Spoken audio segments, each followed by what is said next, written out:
అధిక బరువు అనేక సమస్యలకు కారణం. సాహితీ యోగా ఆన్లైన్ క్లాసులో జాయిన్ అవ్వండి.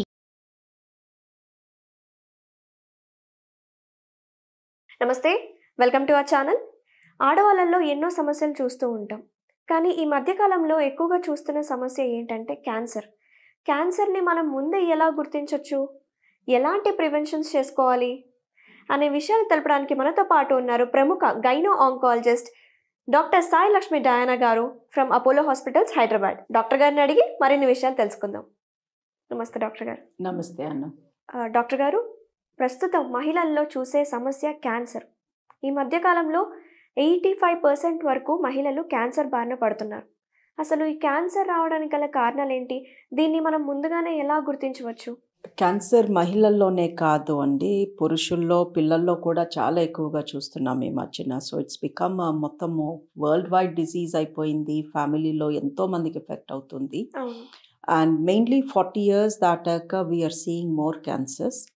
సో మీరు ఏ హాస్పిటల్ కన్నా మంచి హాస్పిటల్కి వెళ్తే ఈ క్యాన్సర్ స్క్రీనింగ్ ప్యాకేజెస్ అవి చూస్తూ ఉంటారు, హెల్త్ చెకప్ అని. అవన్నీ 40+ years పైన ఫోకస్ చేస్తాము. So if you are 40+, male or a female, cancer screening package చేయించుకోండి. మీ ఫ్యామిలీ హిస్టరీని బట్టి మీకు ఏ ప్యాకేజ్ సూట్ అవుతుంది, ఏ టెస్ట్ సూట్ అవుతున్నాయి అని చెప్తున్నాము. This is because we know that once you cross 40 మన క్యాన్సర్ రిస్క్ ఎక్కువ అవుతుంది. అట్లానే అంతకన్నా తక్కువ మనుషులు ఏజ్లో తక్కువలో రాదు అని కాదు. But if you focus on women, మనం ఇవాళ విమెన్ పైన ఫోకస్ చేస్తున్నాం కాబట్టి if you talk about women, the women has an ability to procreate. That is a speciality. ఆ మనిషి ఇంకొక మనిషికి జన్మ ఇవ్వగలదు, పెంచి పోషించగలదు. By breast feeding and falling pregnant, a women can give birth and take care of a child. That is a speciality and a blessing to the woman. But ఇదే blessing ఒక కర్స్ కింద మారొచ్చు. Because two most common cancers ఇండియాలో ప్రతి 8 మంది లేడీస్లో ఒకరికి ఈ రెండిట్లో ఏదో ఒక క్యాన్సర్ కనిపిస్తుంది. ఒకటి బ్రెస్ట్ క్యాన్సర్, ఇంకొకటి గర్భసంచి క్యాన్సర్. సో ఏ గర్భసంచి మూలంగా, బ్రెస్ట్ మూలంగా ఈ అమ్మాయి ఇంకొక లైఫ్ ఇవ్వగలదో ఆ 2 ఆర్గన్సే తన లైఫ్ తీసుకుంటున్నాయి. That is a sad part of it actually. So will focus on గర్భసంచి క్యాన్సర్. గర్భసంచి ముఖద్వారం అని ఉంటుంది. This is a lower most part of the uterus. ఈ lower most part of the uterus వెజైనాలోకి ప్రొట్రూడ్ అవుతుంది. సో గర్భసంచి ఒక బాటిల్ లాగా, అండ్ బాటిల్కి ఎలా అయితే మూత దగ్గర ఒక చిన్న హోల్ ఉంటుందో గర్భసంచికి కూడా అలాంటి హోలే ఉంటుంది. ఈ బాటిల్ పైన అప్ సైడ్ డౌన్ ఉంటుంది. So when this woman is sexually active, sex చేసినప్పుడు ఆ పార్ట్, సర్విక్స్ అనే పార్ట్కి కాన్స్టెంట్గా రబ్బింగ్ జరుగుతుంది. ఇంకొక మనిషితో అక్కడ తాకిడి ఉంటుంది. దాని మూలంగా లైట్గా ఇన్ఫెక్షన్ స్టార్ట్ అవుతాయి. ఈ ఇన్ఫెక్షన్ మూలంగా నొప్పి ఉండదు, డిశ్చార్జ్ ఉండదు, ఏమీ ఉండదు.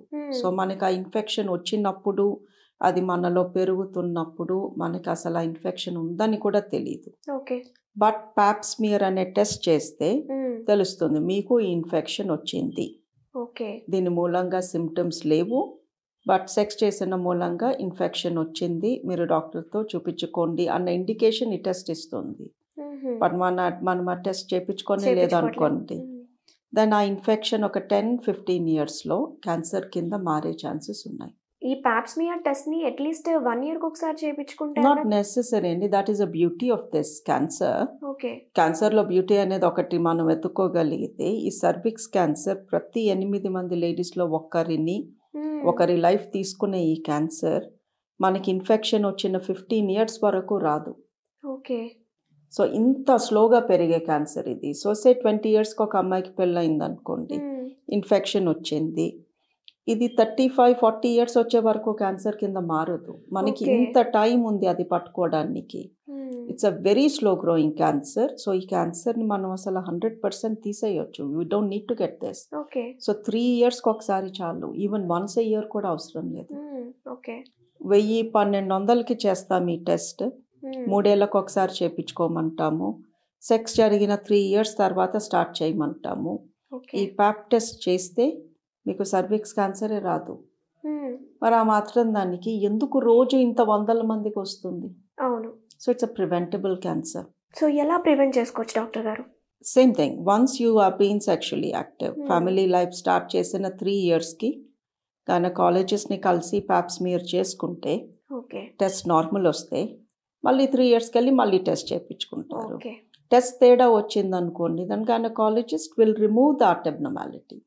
సింపుల్గా క్లినిక్లోనే ఎక్కడైతే తేడా ఇన్ఫెక్షన్ కనిపిస్తుందో ఆ పార్ట్ని తీసేస్తాము, then you go back to being normal.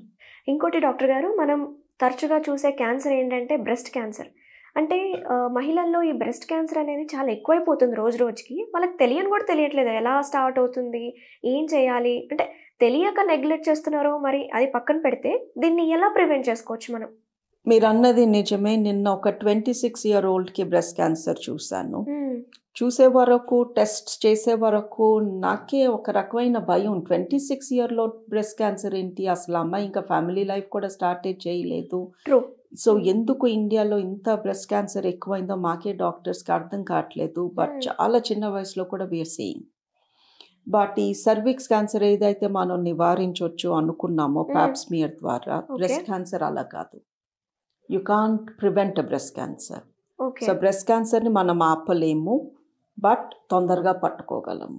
అయితే మనం ముందే ఎగ్జామినేషన్ చేసుకోలేమా బ్రెస్ట్ని? That's exactly what we do అండి. 40 years దాటాక అందరినీ మ్యామోగ్రామ్ చేయించుకోమంటాము.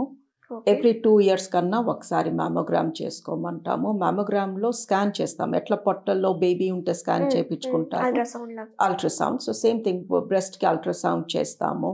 అల్ట్రాసౌండ్లో ఏదన్నా చిన్న తేడా కనిపించినా లేదా ఫ్యామిలీ హిస్టరీ స్ట్రాంగ్గా ఉన్న బ్రెస్ట్ క్యాన్సర్కి ఎక్స్రే కూడా చేసి దాన్ని మ్యామోగ్రామ్ అంటాము. ద ప్రాబ్లం ఏంటి అంటే ఈ మ్యామోగ్రామ్లో కొంచెం ఎక్స్రే వెళ్తుంది బ్రెస్ట్లోకి, వెరీ లైట్గా. సో అందుకే 40 తర్వాతే చేయించుకోండి. ఎక్స్రేస్ కూడా మంచివి కావు కదా, రేడియేషన్ ఎఫెక్ట్ అంటాము. బట్ 40 లోపు క్యాన్సర్ రాదా అంటే అది కాదు. సో ఎవ్రీ ఉమెన్, ప్రతి లేడీ తన పీరియడ్ అయిపోయిన 5th or 6th day, ఎందుకంటే పీరియడ్స్ అప్పుడు కొంచెం బ్రెస్ట్లో స్వెల్లింగ్ ఉంటుంది, పెయిన్ ఉంటుంది, కొంతమందికి ఇబ్బందిగా ఉంటుంది బ్రెస్ట్లో పీరియడ్ టైంలో. సో పీరియడ్ అయిపోయింది అనగానే అదొక ఇండికేషన్, సెల్ఫ్ బ్రెస్ట్ ఎగ్జామిన్ చేసుకునే రోజు వచ్చింది. మీరు యూట్యూబ్లో చూస్తే lot of videos, self breast examination 2 to 3 minutes. పడుకుని స్నానం చేస్తున్నప్పుడు ఎలా ఒక లేడీ తన బ్రెస్ట్ని తను ఎగ్జామిన్ చేసుకోవాలి. And this should start at 20. 20 వరకు బ్రెస్ట్ డెవలప్మెంట్ జరుగుతూ ఉంటుంది. 20 తర్వాత ఇక బ్రెస్ట్ సైజ్ పెరగదు. లావ్ అయితే వేస్ట్ సర్కంఫరెన్స్ అవి పెరుగుతాయి, కానీ the cup size, the breast size remains the same. So 20 తర్వాత పీరియడ్ అయిపోయిన తర్వాత every lady should spend 2 minutes to do this. ప్రతి నెల చేసుకుంటూ ఉంటే మీకు తేడా వచ్చినప్పుడు తెలిసిపోతుంది. ఎప్పుడు ఇలా ఉండదు, ఇప్పుడు ఏదో గడ్డ తగులుతుంది, ఇప్పుడు నిప్పుల్లో నుంచి ఏదో డిశ్చార్జ్ వచ్చింది, లేదా స్కిన్ ఎర్రబడింది, స్కిన్ పైన థిక్నెస్ వచ్చింది, ఇలాంటివి కనిపిస్తూ ఉంటాయి, తెలుస్తుంది. ఇప్పుడు మనకి ఏదన్నా ఇప్పుడు ఎప్పుడు చేసుకుంది సడన్ గా చేస్తే యూ వోంట్ నో ఇది ఎప్పుడు ఉందేమో, ఎప్పుడు నేను ఇంతేనేమో. రైట్. బట్ ఎవ్రీ మంత్ చేసుకుంటున్నారనుకోండి రిలీజియస్గా, దెన్ యూ విల్ నో ఎప్పుడు లేనిదేదో నాకు తగులుతుంది అని. The problem with the breast is, ఇప్పుడు మీకు గడ్డ తగిలింది అనుకోండి, 95% అది క్యాన్సర్ గడ్డ కాదు. సో బ్రెస్ట్లో నొప్పి ఉందనుకోండి, 95% అది క్యాన్సర్ మూలంగా కాదు. బట్ మీకు ఈ సిమ్టమ్స్ ఉంటే రండి, చూస్తాము, ఎగ్జామిన్ చేస్తాము. చేశాక మేము చెప్తాము ఇది క్యాన్సర్ మూలంగానా క్యాన్సర్ మూలంగా కాదా, దానికి తగ్గ ప్రికాషన్స్ ఇస్తాము. కొంతమందికి బ్రెస్ట్లో చిన్న చిన్న గట్టలు అలా మల్టిపుల్స్గా ఉంటాయి, అలా ఉంటే కూడా ఇది బ్రెస్ట్ క్యాన్సర్కి సిమ్టమే అంటారా? లేదు అండి, బ్రెస్ట్లో 2 పార్ట్స్ ఉంటాయి. ఒకటి పాలు తయారు చేసే అపరేటస్, మిల్క్ గ్లాండ్స్, డక్ట్స్, నిపుల్. వీటిలో పాలు తయారవుతాయి, పాలు బయటికి వస్తాయి, నిపుల్ ద్వారా బేబీ తాగేస్తుంది. సో మనకి 3 గ్లాండ్స్, డక్ట్స్, నిపుల్ ఉంటే బేబీకి ఫీడ్ చేయొచ్చు. బట్ బ్రెస్ట్కి ఈ షేప్ లేకపోతే బేబీ పాలు తాగలేదు. సో బ్రెస్ట్లో మీరు ఒక బ్రెస్ట్ ఓపెన్ చేసి చూస్తే 98% కొవ్వు ఉంటుంది, 2% ఈ మిల్క్ అపరేటస్ ఉంటుంది. సో ఆ మిల్క్ అపరేటస్ ఈ డక్ట్స్ చుట్టూతా కొవ్వు పేరుకొని ఒక దిండు లాంటి షేప్ మూలంగా బేబీ ఈజీగా పాలు తాగగలదు. సో ఫ్యాట్లో గడ్డలు వస్తేనేమో అది క్యాన్సర్ అవ్వదు. ఈ మిల్క్ డక్ట్స్లో గడ్డలు వస్తే క్యాన్సర్ అవుతుంది. సో మనకి 98% ఫ్యాట్ ఉంటుంది, 2% మిల్క్ అపరేటస్ ఉంటుంది. సో ఛాన్సెస్ ఆర్ ఈ బ్రెస్ట్ పెయిన్, బ్రెస్ట్ లంప్స్ ఇవన్నీ మెయిన్లీ ఫ్యాట్లో వస్తాయి.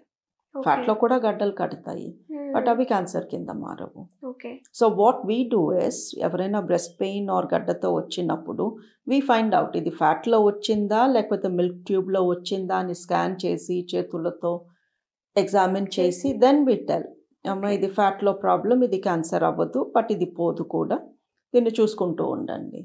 అదే మిల్క్ ఆపరేటర్స్లో అనుకోండి, then we take a biopsy, దానికి తగ్గ ఇన్వెస్టిగేషన్స్ అండ్ ట్రీట్మెంట్. మీరు చెప్పిన కేసు తీసుకుంటే డాక్టర్ గారు, నిన్న 26 ఇయర్స్కి ఆ అమ్మాయికి బ్రెస్ట్ క్యాన్సర్ వచ్చిందని అనుకుంటే ఆ అమ్మాయికి ఏమైనా జెనెటిక్ రీజన్స్ వల్ల వచ్చి ఉంటాయి అంటారా, వాళ్ళ పేరెంట్స్ ద్వారా కానీ ఇలా బ్రెస్ట్ క్యాన్సర్? ఫ్యామిలీ హిస్టరీ లేదు, ఓకే, పెళ్ళి కాలేదు, బట్ షీఈ్ 80+ kilos. బాడీలో ఫ్యాట్ ఎక్కువ ఉంటే ఆ ఫ్యాట్ నుంచి అనవసరమైన హార్మోన్ కూడా సర్క్యులేట్ అవుతుంది. సో ఒబీసిటీతో ఉన్న వాళ్ళలో క్యాన్సర్స్ ఎక్కువ చూస్తాము, ఎస్పెషలీ థైరాయిడ్, కిడ్నీ, పేగుల క్యాన్సర్, గర్భసంచి క్యాన్సర్, రొమ్ము క్యాన్సర్. అలా అని అదొక్కటే రీజన్ అంటే ఐ కాంట్ థింక్ సో. చాలామంది ఓవర్ వెయిట్ ఉన్నారు, మరి వాళ్ళందరికీ బ్రెస్ట్ క్యాన్సర్ లేదు. అట్లా అని సన్నగా ఉన్న వాళ్ళకి వస్తుంది. బట్ ఆ అమ్మాయి పరంగా రిస్క్ ఫ్యాక్టర్స్ చూసుకుంటే ఒబీసిటీ, ఓకే, ఐటీ ప్రొఫెషనల్, ఆవిడ చాలా షిఫ్ట్స్ చేస్తూ పొద్దున్న స్ట్రెస్ ఇస్ మోర్, కెనడా వెళ్ళాలనుకుంటున్నారు, ఆ వీసా ప్రాసెస్లో ఉన్నారు, so she's taking a lot of stress. Okay, yeah. So అవి 3 తప్ప నాకు వేరే రీజన్ కనిపించలేదు, అసలు ఫ్యామిలీ హిస్టరీనే లేదు ఆమెకి. అంటే నా డౌట్ ఏంటంటే ఇది వారసత్వంగా వచ్చే అవకాశాలు ఉంటాయా ఈ క్యాన్సర్స్ కూడా అనేది నా డౌట్. యా, వారసత్వంగా వచ్చే ఛాన్సెస్ ఆర్ 5%. ఓకే. సో ఇప్పుడు 100 బ్రెస్ట్ క్యాన్సర్ పేషెంట్స్ని వాళ్ళు నేను చూసాను అనుకోండి, అందులో 5గురికి ఫ్యామిలీ హిస్టరీ ఖచ్చితంగా ఉంటుంది. ఓకే. మిగతా 95% బ్యాడ్ లక్. డాక్టర్ గారు, ముఖ్యంగా ఈరోజు మనం మహిళల గురించి మాట్లాడుకుంటున్నాం కాబట్టి ఈ టాపిక్, ఫుడ్ని ఎలాంటి ఫుడ్ని మనం తీసుకుంటే బాగుంటుంది అంటే క్యాన్సర్స్ రాకుండా? యాంటీ క్యాన్సర్ ఫుడ్స్ ఏమైనా ఉన్నాయా? యాంటీ క్యాన్సర్ ఫుడ్స్ గురించి మాట్లాడితే ఆనియన్, గార్లిక్, టర్మరిక్ ఇవన్నీ popular. Any fruit or vegetable which is red or purple in colour or yellow in colour, coloured food, వాటిలో యాంటీ ఆక్సిడెంట్స్ ఎక్కువ ఉంటాయి. అండ్ ఎలాంటి ఫుడ్ బేసికలీ మనం ఏ రోజన్నా మనం తినే మొత్తం పొద్దు నుంచి రాత్రి వరకు అంతా ఆలోచించుకున్నారనుకోండి, వాళ్ళని నేనేం తిన్నాను పొద్దు నుంచి ఇప్పటి వరకు, అందులో at least 40% should be fresh, okay, preferably uncooked. So we're talking fruits and vegetables. Okay. ఇంకేం తింటాం అన్కుక్డ్, అవే కదా తినగలిగేది. సో అట్లీస్ట్ 40% మనం తినే వాటిల్లో ఫ్రెష్ ఫుడ్ ఉండాలి. అండ్ లేడీస్తో ప్రాబ్లం ఏంటంటే టైంకి తినరు, రైట్, అది తిన్నప్పుడు ఒకేసారి ఇక బోల్డ్ అంతా తినేస్తారు, ఇంట్లో చాలా పనులు ఉంటే స్కిప్ చేస్తూ ఉంటారు. బట్ స్కిప్ చేసిన విసి ఒబిసిటీ అది ఎలా జరుగుతుంది? సో తినే కొంచెం టైంలోనే you're eating a lot of calories, మళ్ళీ అది కూడా ఒబేసిటీకి ఒక కారణం. ఎస్. థ్యాంక్ యూ డాక్టర్ గారు, చాలా చక్కగా వివరించారు మాకు. క్యాన్సర్ని ఎలా ప్రివెంట్ చేసుకోవచ్చు, ముఖ్యంగా బ్రెస్ట్ క్యాన్సర్ని ఎలా ఎగ్జామిన్ చేసుకోవచ్చు అని చాలా క్లియర్గా చెప్పారు. Thank you. Thank you.